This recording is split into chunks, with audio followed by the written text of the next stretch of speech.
Et pour cette deuxième partie, nous recevons Olivier Doubre, journaliste à Politis, responsable rubrique idées, pour parler donc du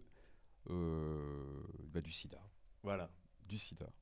absolument. De D'accord. l'origine du sida. De l'origine du sida, et c'est vrai qu'on a quelques surprises, en fait, notamment au travers un entretien qu'il y a eu sur France Culture, c'était sur Ouais. France Culture, où on a été cours de l'histoire. le cours de l'histoire, oui. Et c'était très intéressant, notamment le passage d'Haïti aux États-Unis. Et aussi une question particulièrement intéressante, celle de comment la médecine coloniale a peut-être, ou a sûrement, aidé à propager le virus dans les années 60, 50, 60, on est plutôt là. Est-ce que vous voulez bien revenir un petit peu sur nous redire un petit peu tout ça? Bah oui, alors moi j'utilise plutôt l'expression d'émergence du VIH que d'origine du sida parce que ça fait très biblique, etc. Et encore une fois, c'est pas un récit qui va se limiter à une faute, une transgression, du bien, du mal, des Africains qui font n'importe quoi ou des Européens qui font n'importe quoi. Je pense que c'est pas comme ça qu'il faut penser cette histoire. C'est une émergence comme on a eu l'émergence du Covid. C'est pas rigolo, mais je pense que ça se raconte pas comme un récit forcément édifiant, même si c'est un peu édifiant. Et bah, je pense que en fait, l'état de la recherche là-dessus a beaucoup progressé grâce aux séquences virales. Parce qu'en comparant les séquences, on a des informations sur la datation, sur la géographie, etc. Et on a les idées assez claires parce qu'il y a plusieurs VIH, VIH1, VIH2, le VIH1, il y a toute une famille. Et en gros, tous ces virus émergent en gros au même moment dans des endroits, pour le VIH2, VIH1 différents d'Afrique. Et on date ça à la première moitié du XXe siècle.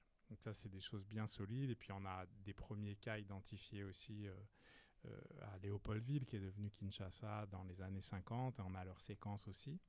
Et avec ça, on reconstitue assez bien le puzzle et on a les cousins chez les singes. Alors voilà, juste parce que nous, militants historiques de la lutte contre le sida, on était restés à cette hypothèse des singes, de la transmission qui vient des singes. Et donc a priori, si je comprends bien, ça c'est confirmé. Ça c'est confirmé. Mais ce serait très ancien, donc première moitié du XXe siècle, donc années 50, et des cas isolés finalement qui viendraient de différentes souches. Sans faire épidémie. Voilà, l'idée c'est que on a effectivement plusieurs VIH, plusieurs virus qui circulent chez différentes espèces de singes, et donc on a eu plusieurs épidémies de VIH. Et aujourd'hui, on a le VIH1 principal, 90% des cas, c'est le VIH1M, et ça viendrait du chimpanzé. Mais on a toujours, en Afrique de l'Ouest et au Cameroun, au Gabon, des virus qui viennent du gorille, qui viennent peut-être d'autres chimpanzés, qui viennent d'autres petites espèces de singes. Donc là encore, il ne faut pas chercher le Big Bang fondateur forcément, mais c'est un phénomène écologique. Il s'est passé quelque chose au XXe siècle dans ces coins-là. Dans les années 50, excusez-moi, n'avaient pas de nature épidémique quand ils sont apparus. Alors, le truc, c'est que c'est comme pour le Covid, une courbe exponentielle au début, on a l'impression que ça ne monte pas beaucoup, et puis pourtant c'est toujours le même taux de croissance, et puis à un moment, le doublement des cas, il se voit beaucoup plus. Donc c'est essentiellement ce phénomène. Mais ce qui est clair, c'est que le contact avec les singes en Afrique, c'est quelque chose qui est assez banal. De se battre avec un chimpanzé qui détruit son champ, de chasser un petit singe pour le manger, de consommer la viande, etc. Donc, et ça, on sait que c'est la voie la plus vraisemblable pour attraper, et on sait qu'on peut attraper des rétrovirus facilement en faisant de la boucherie de viande de singe, et c'est assez banal, c'est comme un sanglier. Oui, c'est la viande de brousse. Dans les Cévennes, c'est un animal qu'on côtoie et qu'on tue et qu'on mange. C'est complètement ordinaire. Mais ce contact-là, il est ancien. Et donc la question, c'est pourquoi est-ce que subitement au XXe siècle, les virus seraient passés? Et donc on pense que le facteur limitant, c'est pas d'être en contact avec un singe, mais c'est qu'il y ait un écosystème social, sexuel, technique qui fait que un virus qui allait être un cul-de-sac dans un village, dans une petite famille, etc., va pouvoir trouver un écosystème où il va flamber. Et maintenant, la question des historiens et des épidémiologistes, c'est qu'est-ce que c'est cet écosystème? Et cet écosystème, c'est d'abord des villes qui sont plus importantes, les villes coloniales à partir du début du XXe siècle, qui sont un peu des camps de travail, donc avec beaucoup plus d'hommes que de femmes, du travail du sexe. Donc on sait que ça, c'est plutôt favorable. On a aussi Donc dû à des facteurs coloniaux. Dû à cette transformation complète de l'Afrique à partir de la fin du 19, de l'Afrique tropicale à partir de la fin du 19e siècle. Et puis, on a aussi d'autres épidémies, et c'est là où la question de la médecine arrive, dont la maladie du sommeil, et qui sont des épidémies, en gros, qui sont liées, elles aussi, à la conquête coloniale, à l'économie coloniale, à la cueillette du caoutchouc, au travail forcé, au portage. Donc, on a une crise écologique en Afrique à partir de la fin du 19e, avec une mortalité ahurissante. C'est un vrai impact démographique, etc.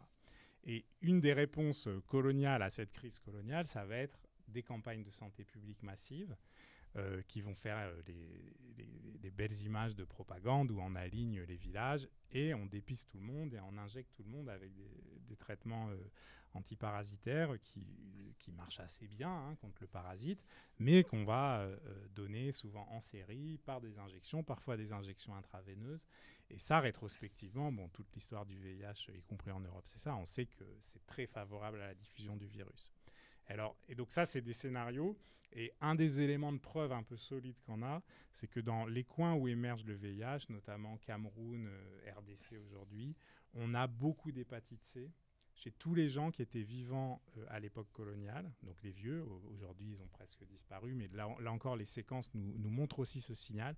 Tout d'un coup, l'hépatite C, c'est un virus plus simple que le VIH parce qu'il passe que par le sang et pas par le sexe.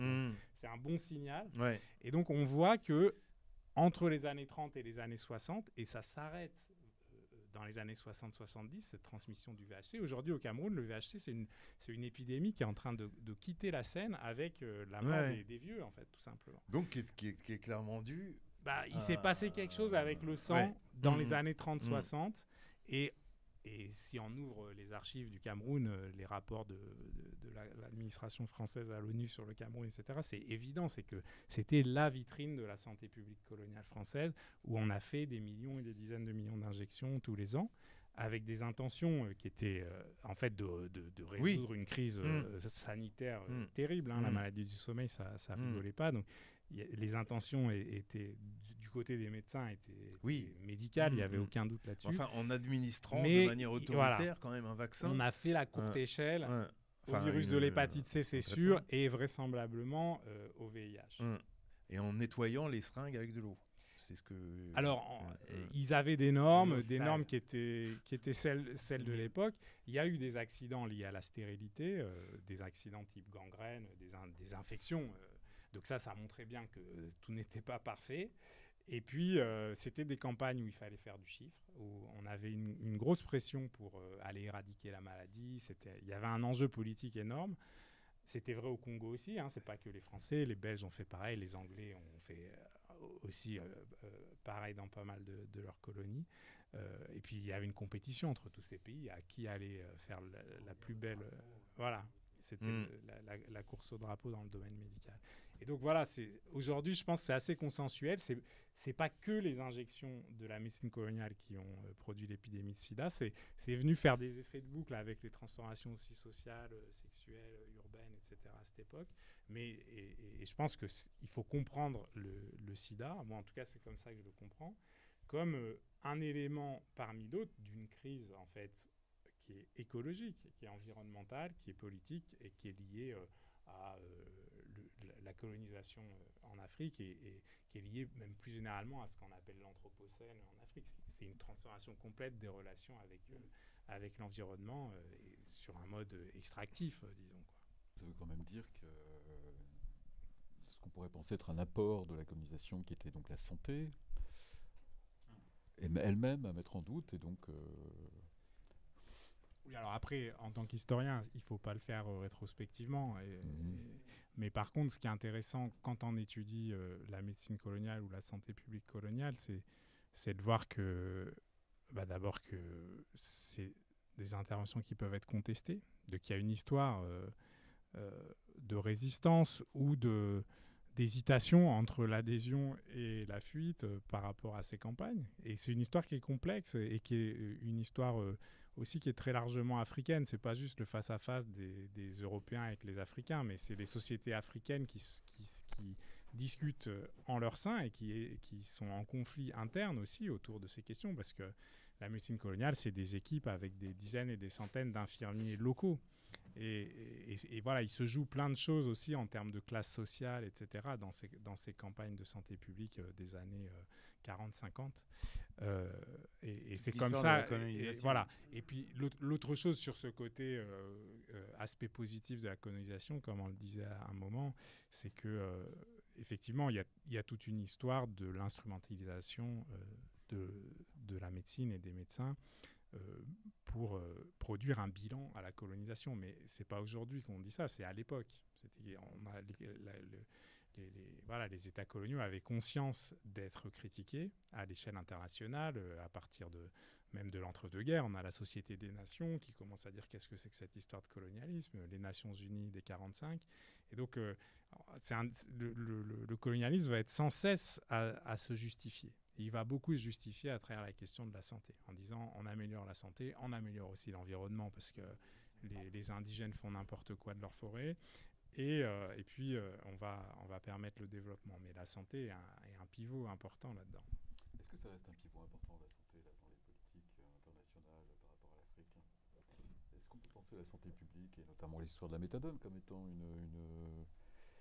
Est-ce qu'on peut faire un lien entre la santé publique et la santé coloniale de cette époque-là, et aujourd'hui les politiques qui sont posées, par exemple, autour de la substitution Est-ce que Abdou? Mais, en fait, après, moi, je pense qu'il y a encore du néocolonialisme qui n'est même plus caché dans toute cette approche-là. Et c'est en ça que je trouve que ce que dit Guillaume et Olivier est assez intéressant. On est au cœur de la dimension d'épigénèse aussi, par ailleurs. Et il y avait des maladies, forcément, mais il y avait aussi, dans la façon d'appréhender l'environnement, de trouver des solutions qui permettaient que la société se régule avec ça, et que c'est l'arrivée quand même d'un étranger qui bouleverse tout ça. Et qui arrive avec cette conviction qu'il va permettre à ces gens d'aller mieux. Enfin, en tout cas, que ça se passe mieux du point de vue de comment il va pouvoir, lui, arriver à ses propres intérêts idéologiques, économiques et tout ce qu'on veut. Donc, et c'est pour ça que je trouve quelque chose d'assez difficile à entendre dans le côté positif de la colonisation. Il ne peut pas y avoir de côté positif de la colonisation, simplement. Enfin, c'est nier même le principe de colonisation que de lui trouver un aspect positif. C'est juste ça. On ne peut pas demander à un peuple qui a subi quand même l'invasion à coup de mort d'un étranger, lui dire après quand même, sois sympa, ils ont fait une route. Enfin, je veux dire, c'est déjà pas mal. Et des vaccins. Non, mais je pense qu'il faut vraiment... Il faut sortir de ce truc d'aspect positif. Il n'y a pas d'aspect positif. On ne demande pas à une femme violée si elle a pris du plaisir ou le mec avait été sympa. Enfin, tu vois... Non, mais surtout, si je reviens... Et je finis juste... Ah, pardon. Oui, je finis juste. Et si tu veux, il faut poser d'abord ce postulat. Et ça ne dit pas que toute la responsabilité de ce qui dysfonctionne par ailleurs, y compris sur le plan local quand la colonisation est arrivée, et de la responsabilité des colons. Mais il faut juste qu'on sorte du logiciel aspect positif de la colonisation. Ça n'est pas entendable. Maintenant, qu'est-ce qui s'est passé? Et c'est là où je trouve votre analyse extrêmement pertinente.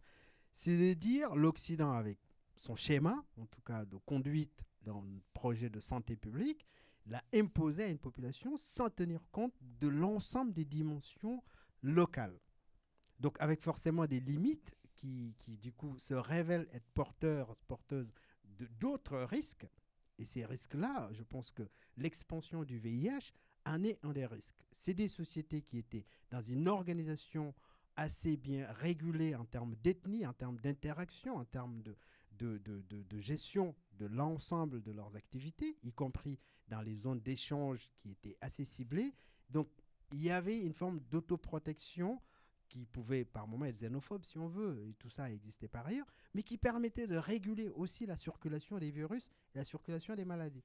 On explose tout ça en construisant des petites villes, des métropoles, en mélangeant certainement des populations qui, après l'histoire aurait fait que, mais à l'époque, n'avaient pas d'intérêt convergent pour avoir un contexte culturel, social commun. Et ça génère effectivement cette propension-là qui, du coup, va passer effectivement de choses qui auraient pu être minoritaires dans un groupe donné à s'étendre à des espaces, en tout cas à des surfaces plus larges. Ouais, non, mais de toute façon, tu l'as dit là, quand tu dis que la colonisation, non seulement elle organise des choses à son profit, mais même ce regroupement de population, ça s'est fait dans des artères qui allaient vers l'exportation. C'est toute l'histoire des routes du Cameroun, d'ailleurs, qui vont vers Douala uniquement sur des grands ports et la route Congo-Océan. Là, le roi des Belges vient de... Voilà. Le roi des Belges vient de présenter, pas des excuses d'ailleurs, des regrets pour la colonisation belge. La colonisation belge, c'est le train Congo-Océan qui a fait des dizaines de milliers de morts pour l'exportation de toutes ces richesses du Congo. Et nous, les Français, on avait le Congo-Brazza, où il y a eu aussi une compagnie qui a aussi, pareil, posé des rails de chemin de fer dans la question du de la sang, dans santé des... publique et de l'usage qu'a voulu en faire les empires coloniaux, enfin la colonisation. Ce qui est très intéressant, c'est que, en particulier sur la question du sida, cette histoire-là a eu des répercussions de décennie en décennie. Et j'invite tout le monde à s'intéresser à un livre du sociologue Didier Fassin sur le sida en Afrique du Sud, où justement la méfiance, j'allais dire, comme parlaient les colonisateurs des indigènes, mais la méfiance des Africains du Sud face à l'arrivée du sida, mais en particulier face aux tentatives, enfin aux politiques de protection de la santé contre le sida à la fin des années 90 et au début des années 2000, les Africains du Sud sont extrêmement sceptiques par rapport aux politiques de santé publique pour les protéger du sida, parce qu'ils ont en mémoire ce qui chez eux s'appelait l'apartheid, mais ils ont en mémoire les politiques de santé publique, avec des gros guillemets de santé publique, mises en œuvre par le colonisateur dans les décennies ou voire le siècle passé. Et Didier Fassin explique ça très très bien, c'est-à-dire que c'est pour ça qu'on a vu c'est Jacob Zuma, je crois, président de l'Afrique du Sud, qui a nié, qui était quasiment négationniste qui par était rapport à négationniste sur le sida, l'épidémie de sida, ouais. parce que l'épidémie de sida était forcément une invention ou une exportation du colonisateur. Et donc, toutes ces questions ont des répercussions historiques meurtrières, il faut bien le dire. Sur Voilà.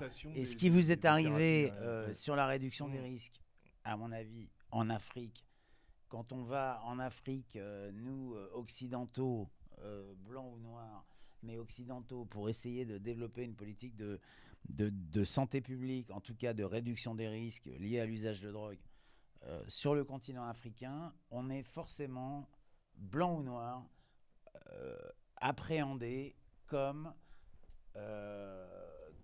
mettant en place des politiques de santé publique venant de l'Occident. Je peux me tromper, hein, je n'y suis pas allé. Donc, tu confirmes ? Non, mais il y a en plus, nous on se l'est pris en pleine gueule parce qu'on était convaincus qu'on était tout sauf ça. Mais c'est ça qui est intéressant, c'est que et quand on y va avec Fabrice, et effectivement on porte des valeurs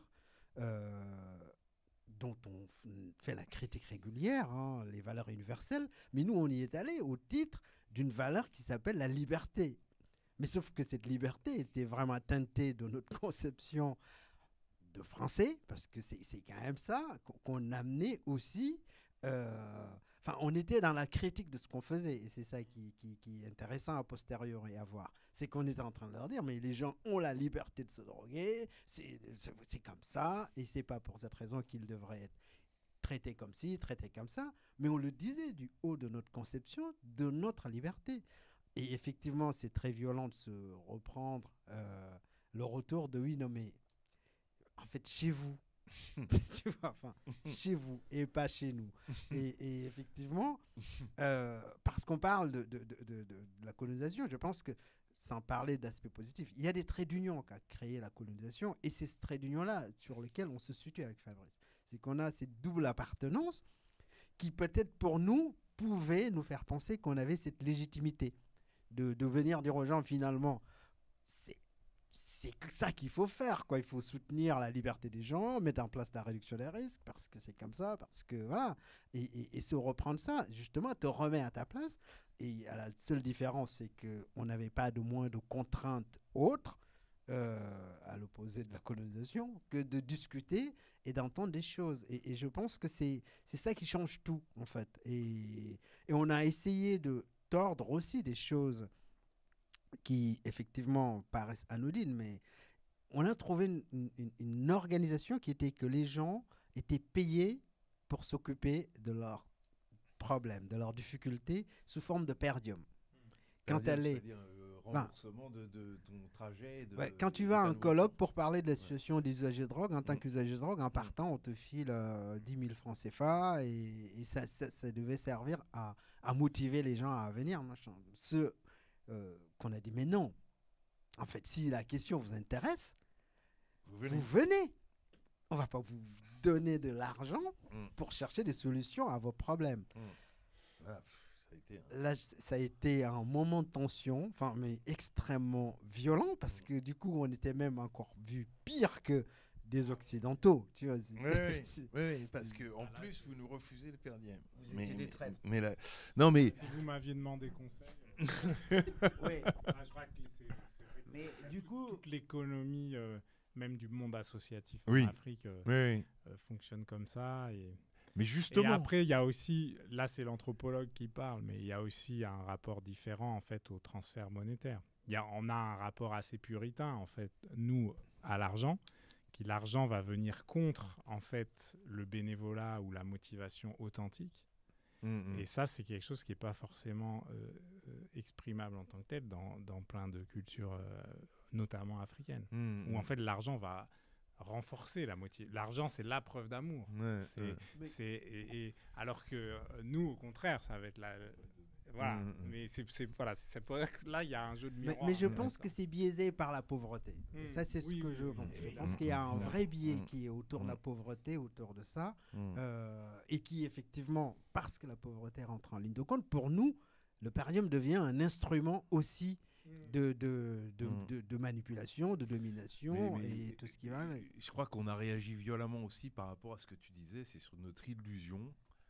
Donc moi j'ai moitié de mon sang africain, mais bon, je suis arrivé tardivement en Afrique et au début je voyageais seul ou avec les gens de la réduction des risques. J'avais vraiment l'impression je me suis fait ce romantisme de communion des gens qui comprenaient ce que je disais sur la liberté de consommer parce que mes frères africains avaient nécessairement compris ma parole et cette position de supériorité.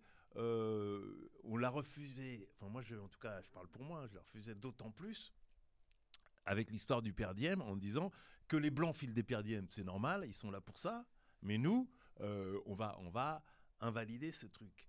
Et le truc le plus violent finalement, et ça je pense qu'on peut le partager parce que j'en ai discuté avec toi, c'est quand on s'est dit mais même les principes de réduction des risques, parce qu'on était dans un cours de droit à Saint-Louis, au Sénégal, donc, avec des gens de la réduction des risques, des travailleurs sociaux, mais aussi des policiers, des religieux, enfin bon, tout un panel de gens à qui on expliquait que c'est comme ça qu'il fallait faire, et notamment que la méthadone, on revient au début de la discussion, était un instrument efficace, et à un moment, brutalement, je me suis dit, mais ils nous écoutent d'autant plus dans un silence religieux aussi, peut-être parce qu'on est à la place des Blancs. C'est ça qui a été le plus violent pour moi en tout cas. C'est de se dire que cette attention qui nous était accordée, c'est l'attention qu'on accorde aux paroles des Blancs. Et du coup, de réfléchir à tout ce qui avait été dit aux Africains sur la nécessité de faire la guerre à la drogue, de prendre des lois qui criminalisait l'usage de drogue, y compris des usages traditionnels. D'ailleurs, des choses qui nous ont été renvoyées aussi par Ousmane, donc des gens des groupes d'autosupport qui, eux, étaient parfaitement conscients finalement de tout ça, mais voilà, qui nous ont déstabilisés.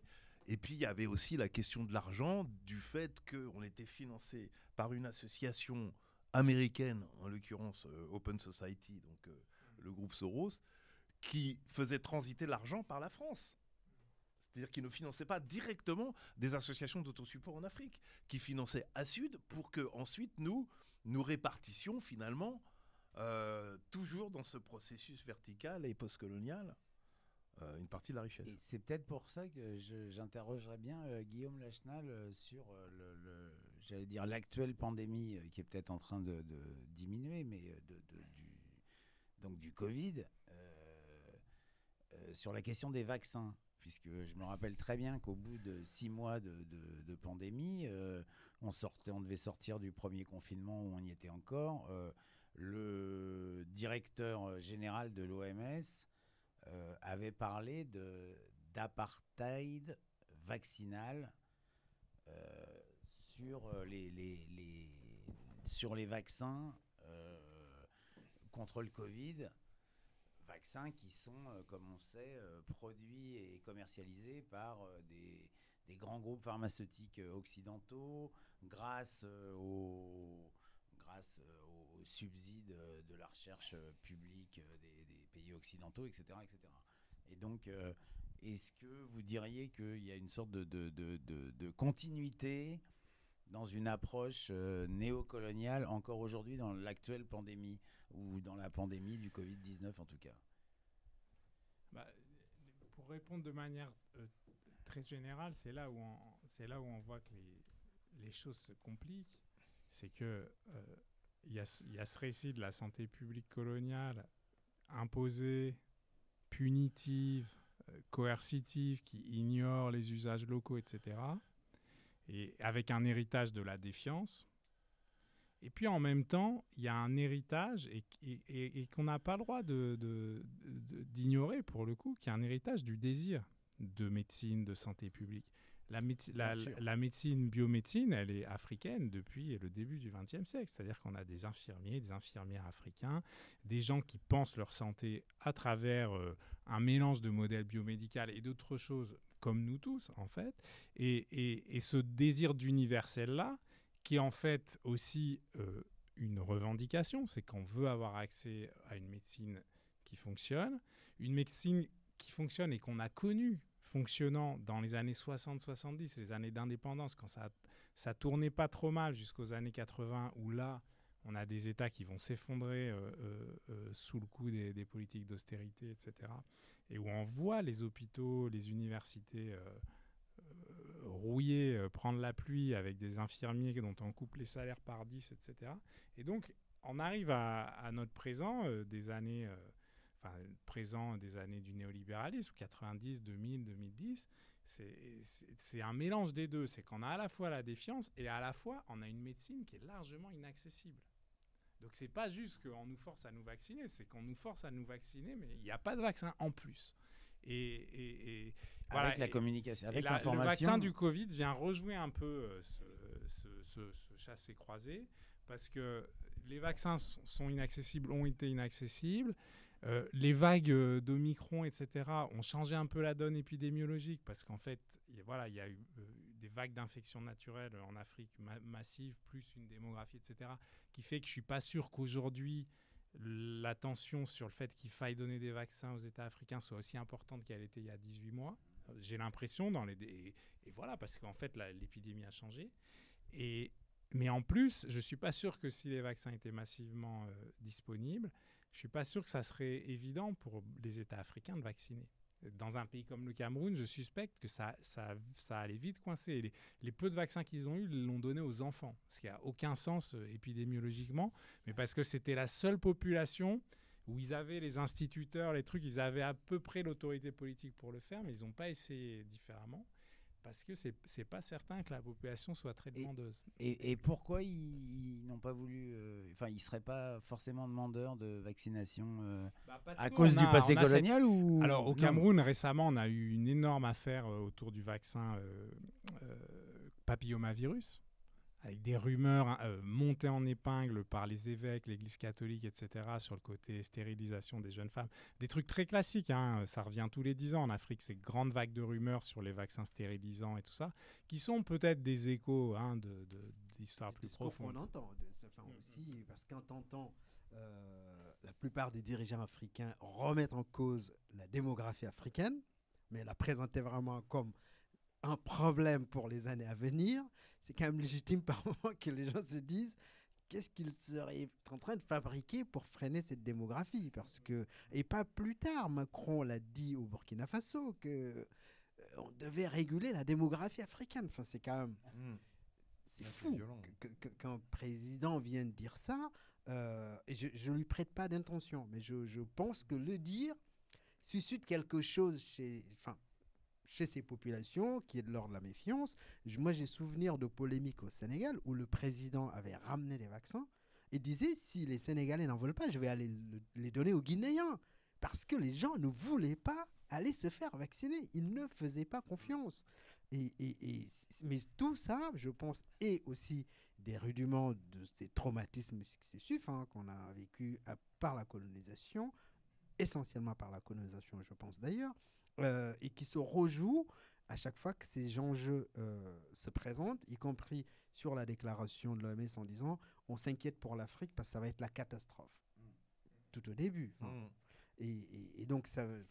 Et ça se passe... ce genre de méfiance peut être, à mon avis... on peut s'interroger sur la méfiance qu'il y a en Martinique, en Guadeloupe, en Guyane, absolument. Et je parle que des néo-ex-colonies françaises, sans parler des autres. Mais voilà. Oui, sur le ou la Réunion, voilà. C'est-à-dire toute cette affaire de... Voilà, parce qu'on a quasiment vu des émeutes de gens... De soignants refusant de se faire vacciner et des soignants qui refusent de se faire vacciner, ça peut paraître tout à fait étonnant dans notre schéma de pensée blanco-occidental ou occidentalo-blanc, je ne sais pas comment dire, mais bon, voilà.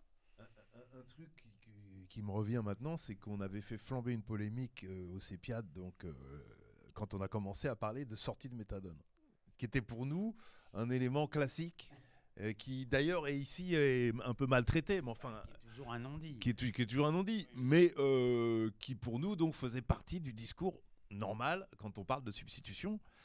Et on s'est rendu compte qu'on a mis le doigt sur un volcan en éruption, parce que d'un seul coup, il s'est avéré que c'était un truc énorme que la file active du CEPIAD avait sous le coude, et qui c'était pour eux un enjeu beaucoup plus important, je trouve, qui peut l'être pour les usagers ici en France classiquement, même si c'est un enjeu aussi pour les usagers en France. Mais là-bas, c'était vraiment la question numéro 1, au point que l'infirmière chef, tu te rappelles, avait elle-même relayé cette parole, qui était un petit peu freinée par les dirigeants et par les médecins, notamment par le médecin-chef, qui disait oui, non mais attention, la méthadone c'est un médicament, c'est un traitement qui doit être administré à des vides souvent, qui risque de mettre en danger les gens quand ils en sortent trop vite. Et l'infirmier-chef avait osé dire attendez, non, c'est pas exactement comme ça. Je te passe la parole là-dessus, mais je sais pas si tu te souviens. Parce qu'on parle encore une fois de dépendance, et la méthadone, elle est pas produite au Cameroun, quoi. Voilà. La méthadone, elle est forcément produite par nos amis de Bouchard Ricordati, si c'est encore eux. Et donc, forcément, le fil à la patte continue. Et en matière de méthadone, le fil à la patte est particulièrement tendu. C'est au Sénégal, là. Ouais. Ah, c'était au Sénégal, mais bon, pardon. Et pareil en Côte d'Ivoire, où ils ont mis 3 ans à faire venir un traitement, la méthadone en l'occurrence. Moi, j'ai visité le centre qui avait été construit avec tous les lieux de distribution qui devraient avoir lieu. Et ça qui est dangereux dans l'idée, c'est que ça empêche de penser d'autres possibilités. On est accroché à l'idée que la méthadone va arriver et tout ira bien. Ouais, c'est ça. Tu vois, et c'est ça qui est dangereux. Et moi, je disais, mais ce centre existe, et ce centre doit pouvoir exister dans un accompagnement de personnes en situation de dépendance. sans que la méthadone arrive. Enfin, si elle arrive, et je pense que je ne vais jamais plaider contre la méthadone, si elle arrive, ce sera un plus, mais on ne peut pas en faire l'alpha et l'oméga. Et c'est là où, en fait, se font les liens qui deviennent compliqués à gérer, parce que aujourd'hui, on prend des pays qui sont dans des difficultés réelles, comme le Liban, par exemple, avec lesquels on a un lien. On est en train d'obliger les usagers de drogue de baisser leur traitement parce que le gouvernement n'a pas de quoi subventionner. Ce qui est exactement le contraire de ce qu'il faut faire d'un point de vue médical. D'un point de vue médical et d'un point de vue de réduction des des risques. Il y a aussi des pays dans l'est de l'Europe, mais pas seulement. Moi, je connais le cas de la Grèce, où la Grèce, c'est un pays qui est totalement, j'allais dire, j'en rigole, infecté par une épidémie d'héroïne qui reste quasiment dans les taux que celles qu'on a connues dans les années 80-90 en France. Et il y a 6000 places de méthadone en Grèce pour une population de 10 millions et demi de personnes. C'est-à-dire il n'y a absolument rien.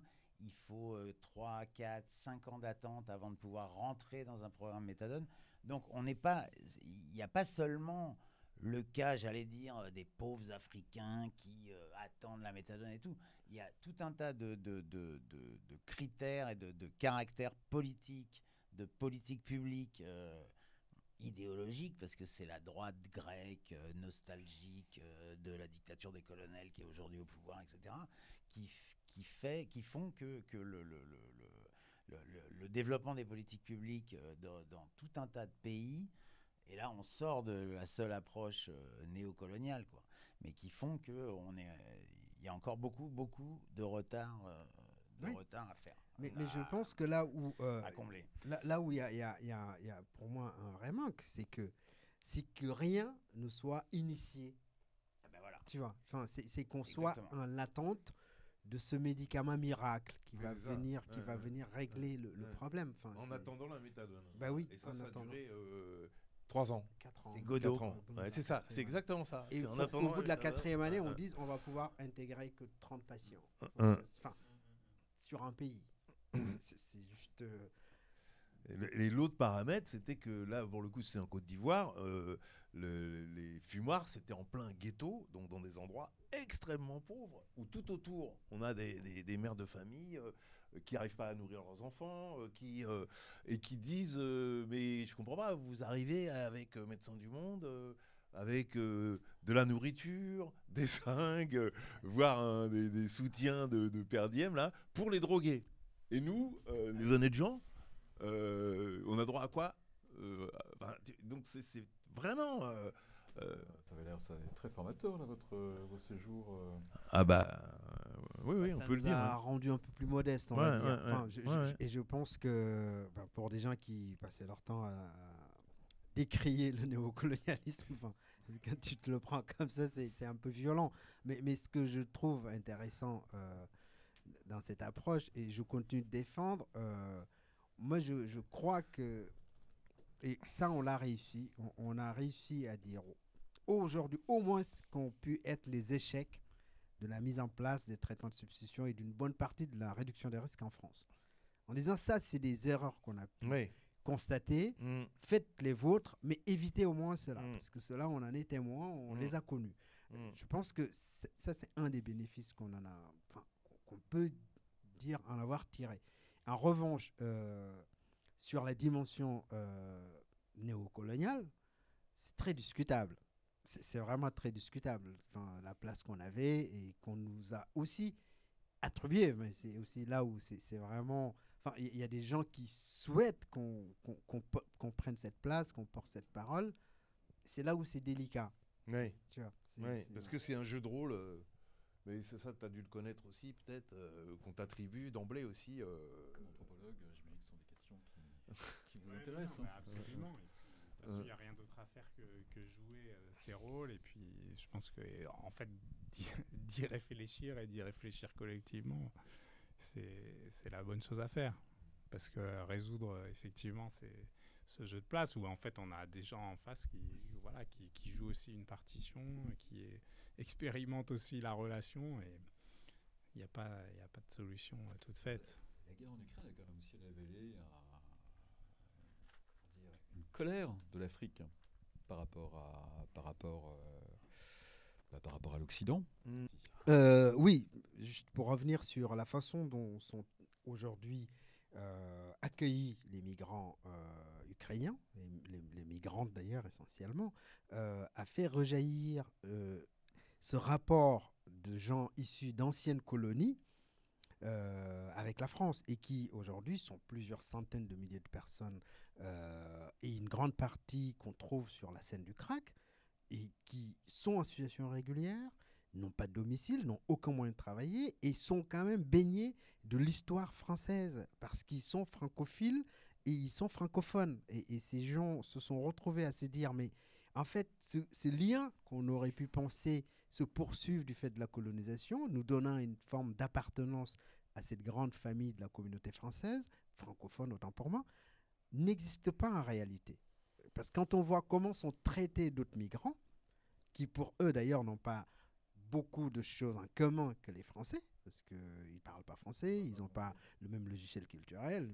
Et ça a vraiment exacerbé une tension dans ce rejet que je trouve par moments exagéré. Enfin, moi, je ne suis pas à dire la colonisation, c'est la catastrophe mondiale de tous les temps. Enfin, nous, en l'occurrence, Fabrice et moi, quand je dis qu'on est des traits d'union, c'est parce que cette histoire nous a fait. Enfin, elle nous a fait et on la porte, on la discute, on la cause. Et ça, aujourd'hui, du fait de politiques à la fois toxicophobes et xénophobes, qui se sont passées sur les usagers de crack, est en train de générer ce rejet, pour le coup, qui amalgame tout. Parce que des gens sont sur ce territoire depuis des années, n'ont pas de papier, n'ont aucune possibilité de travail, de perspective, et voient la France déployer des millions d'euros pour une population dont elle se revendique proche pour des raisons discutables, à part de couleur de peau, bien évidemment.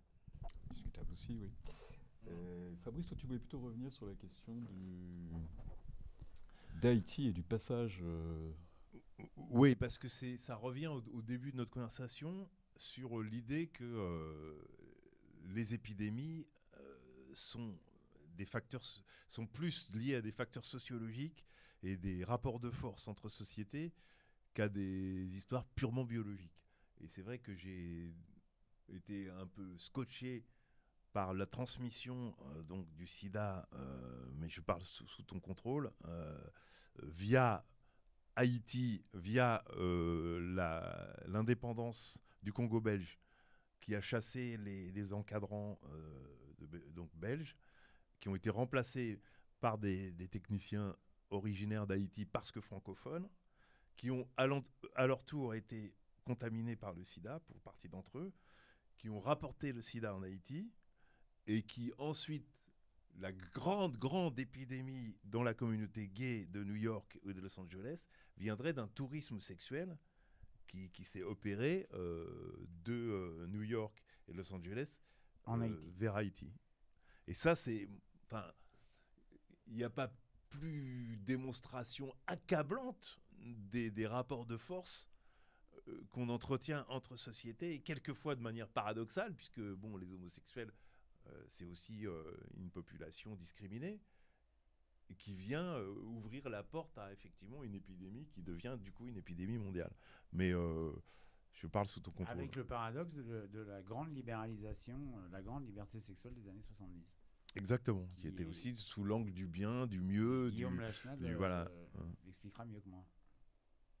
Non, c'est vrai que le virus a suivi un peu des connexions qui sont les connexions de la décolonisation, du développement international et puis ensuite de la proximité très grande entre Haïti et les États-Unis, et sur le plan aussi de la migration, parce que l'épidémie haïtienne de sida, elle a été vue très vite aux États-Unis, en Floride, même au Canada, etc., dans la communauté haïtienne. Ce que j'ajouterais peut-être, et bon, toute cette histoire, elle nous est racontée quand même avant tout par la biologie. Ça, c'est aussi une leçon, c'est que les séquences, en fait, racontent une histoire sociale, politique quand on les regarde de près. Après, le rôle à la fois particulier que joue Kinshasa, Haïti Puis, en fait, la communauté gay américaine, enfin des grandes villes américaines de la fin des années 70-80, c'est pas tant que les Haïtiens sont allés au Congo, parce que le monde entier est allé au Congo dans les années 60-70. Et le virus a infecté une bonne sœur, un marin en Norvège, une bonne sœur en Hollande, etc.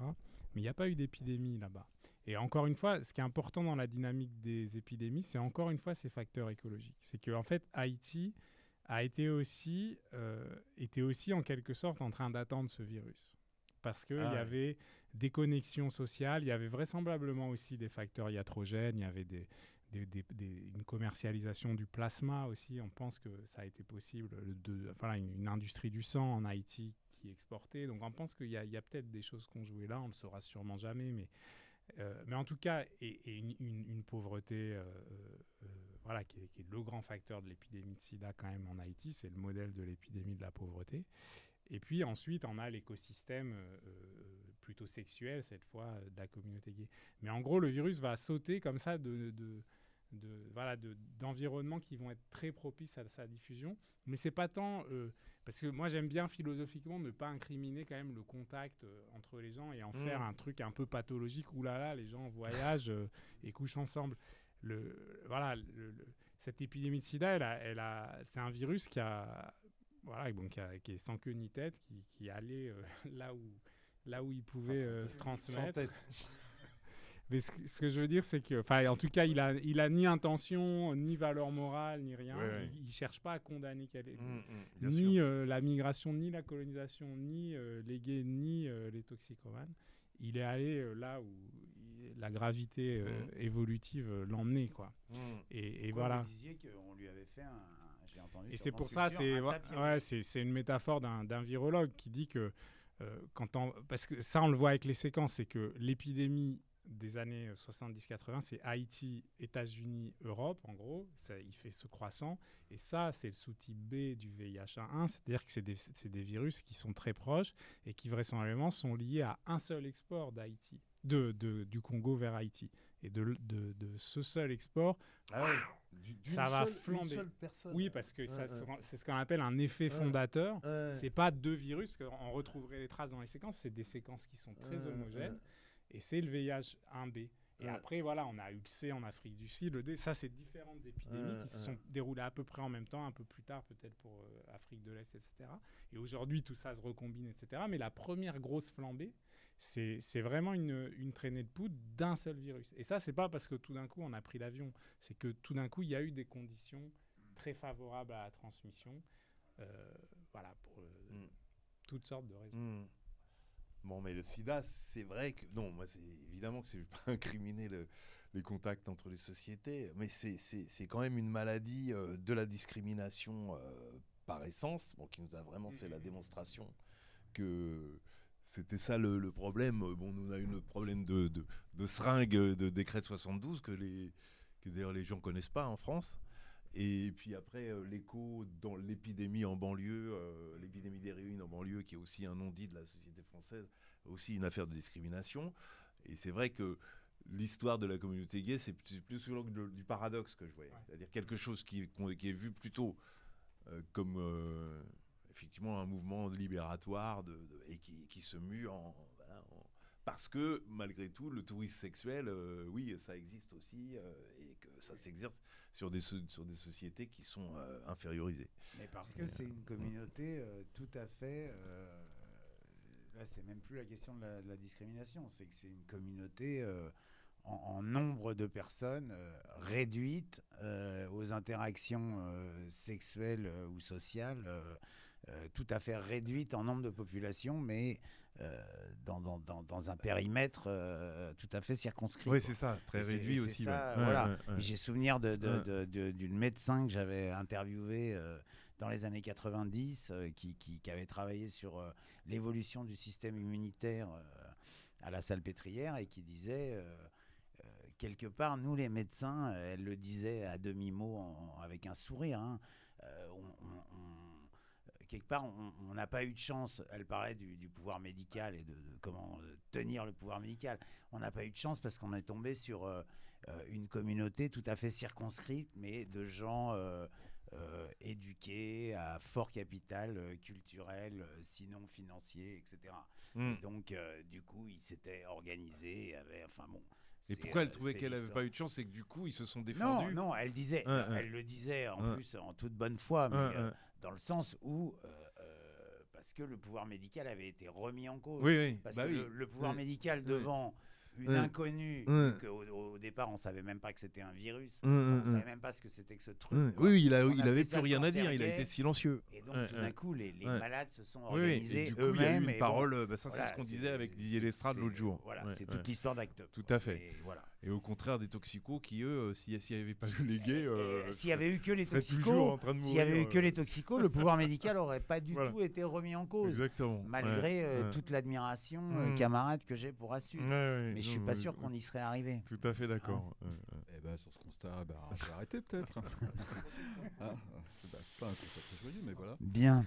Bon, merci. Merci à vous. Merci à vous. Et puis, une prochaine. Une prochaine, et la prochaine, ce sera L'argent de la drogue, avec Olivier Mariotte, donc, qui est fondateur, un des grands Manitou du Subutex, donc Des Aigus. Voilà, qui a été la personne qui a lancé le Subutex en France. Et donc l'idée, c'est de parler du pouvoir financier, du pouvoir capitalistique dans la question du traitement des addictions. Et l'invité vedette, ce sera Thierry Keane, qui a bossé à Bouchara. Autre Manitou. Voilà, mais qui a pris sa retraite maintenant et qui a accepté de venir à notre émission. Voilà. Très belle émission en perspective alors. Merci.